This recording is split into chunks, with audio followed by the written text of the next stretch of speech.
So this is what I'm working on. Can you guess what I'm going to make? Right there, you'll see something that is red. And here is a big piece of fabric that is red. See how long it is? Fabric comes in a big, long piece like this on a big round piece of cardboard called a bolt. So this is what the fabric looks like when it's unrolled off of the bolt. Now before I put this together, the firefighter outfit, I need to cut out the pieces of the fabric so that I can sew them together in the pattern as the firefighter outfit. So the next step will be pinning the pattern to the fabric so that everything is in the right shape. So below here, you'll notice we have 3 pieces of the pattern. This one is already pinned in. This is the sleeve to the firefighter outfit. This is the this is the back of the firefighter outfit, and this is the front of the firefighter coat.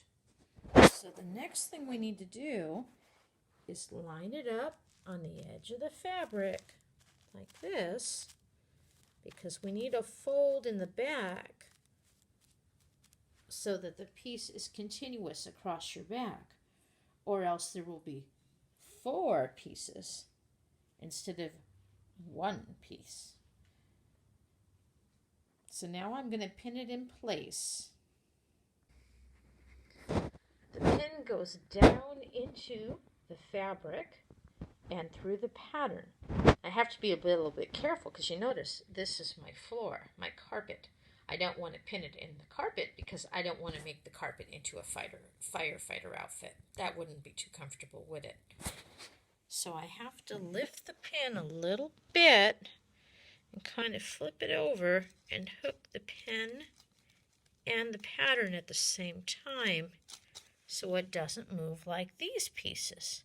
So that's what I'm going to do next. I am going to pin the front and the back of the firefighter coat, just like the sleeve, like this. So once the pieces are pinned, this is what the fabric looks like with the pieces pinned on it. Now the next step is to cut out the pieces where the fabric and the pattern meet, right along this very skinny line. So I take my scissors, my very sharp sewing scissors, and I very carefully cut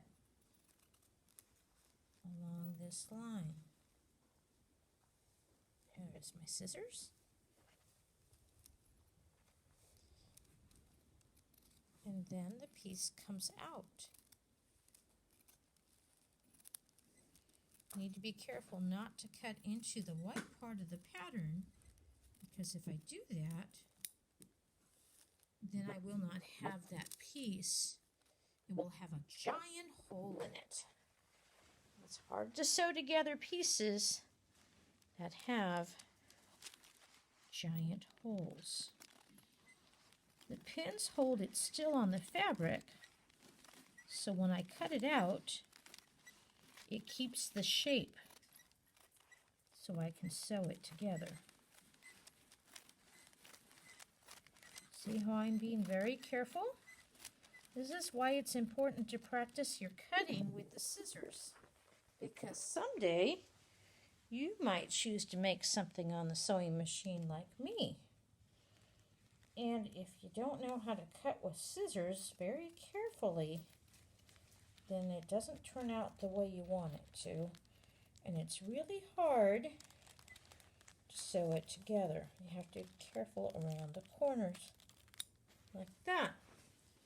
So that's how you can cut something out with the scissors. Now this is what the pieces look like after you cut them out. Here is the sleeve. Here is the front of the shirt. This is the back of the shirt. And this is going to be the lining inside of the neck of the shirt. so the fabric lays down and doesn't look like it's all torn and ragged once the shirt is put together.